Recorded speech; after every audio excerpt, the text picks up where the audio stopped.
Hey, what's up, guys? Soldier Knows Best here. This is my review of the Samsung Galaxy S7 Edge. And right off the bat, I would tell you that this phone has most of the top features of any of the high-end cell phones on the market right now. And I think Samsung did a really good job at basically making the Samsung Galaxy S5 and the S6 get together and have a baby.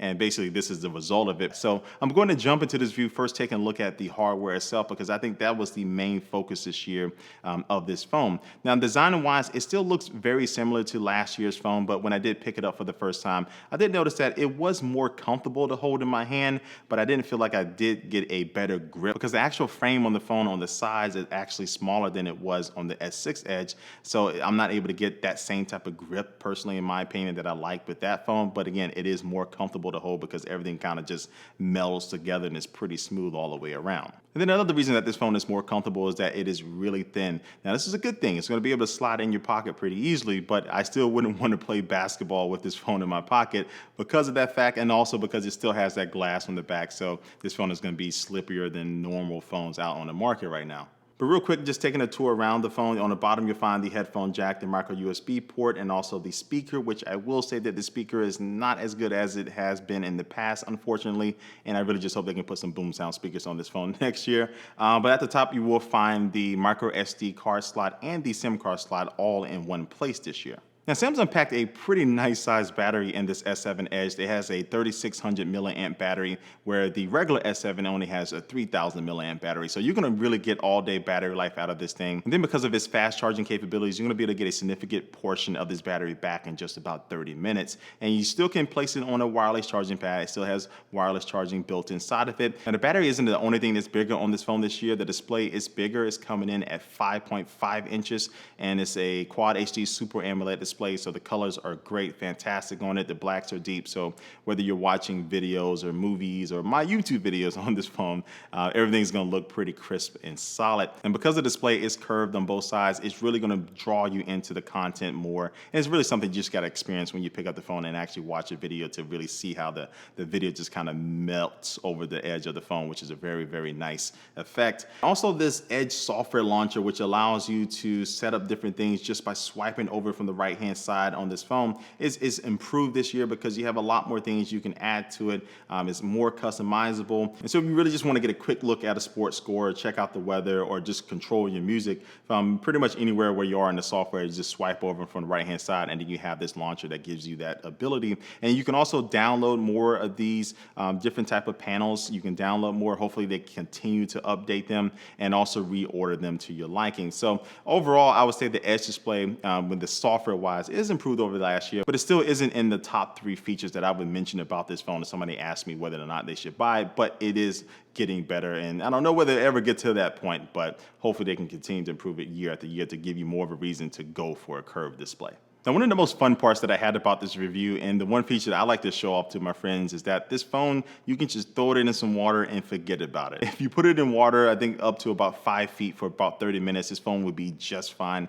Samsung did a really good job by getting rid of that little flap that they had on the Galaxy S5 to cover up the micro USB port. You don't even need that anymore. So you don't need any special case. It's not bulky. You can just drop this thing in a puddle of water or in a glass of water on the table that I've done with some friends to kind of scare them a little bit, and this phone will be just fine. So it's a really nice feature that they made this phone still look good, but also be able to take some punishment as well. Now, software-wise, this phone is running Android 6.0 Marshmallow, which is the latest version of Android, but of course, Samsung does have their TouchWiz software running on top of that. Now, this has always been a conversation every year Samsung releases a phone about whether or not they've added too much bloatware on it or too many features and too many software things that are just taking up space. I think Samsung has been getting better over the years, and this year, you're still going to have a folder of apps for Samsung apps that pretty much do the same thing as a folder of apps that Google has on the phone. You pretty much have to make the choice which one you're going to want to use. But they've done a good job at getting rid of some of the unnecessary stuff to make it feel like you don't have everything in the kitchen sink inside of this phone. But overall, I mean, the software really didn't get a huge bump this year, and Samsung just really focused on the hardware. So if you've used a Galaxy phone within the past couple of years, TouchWiz is going to be very familiar this year as well. But one new thing with the software is that when you do put your phone to sleep, you'll have this kind of ambient display that's going to be still on. So you'll be able to see your time, you'll be able to see the date, battery percentage, and also notifications like a missed call. And it's pretty bright. So sometimes when you see this on a smartwatch or on another phone, it's really dim. It's kind of hard to see. Samsung was able to do it to keep it really bright, but it takes little impact, or it makes a little impact on your battery. So you don't have to worry about that. But now on to my favorite part of any cell phone review. You know it is going to be the camera. And the Samsung Galaxy S7 Edge, I would say, has the best overall camera on a smartphone right now, and that's a combination of software and performance. And so the first thing I really noticed is that the autofocus is ridiculous, and ridiculous in a good way. So it's able to switch focus back and forth by itself insanely fast. And when you're taking video or just taking photos, I mean, you really don't have to worry about focusing. I found myself not having to do tap to focus a lot with this phone compared to other phones in the market right now.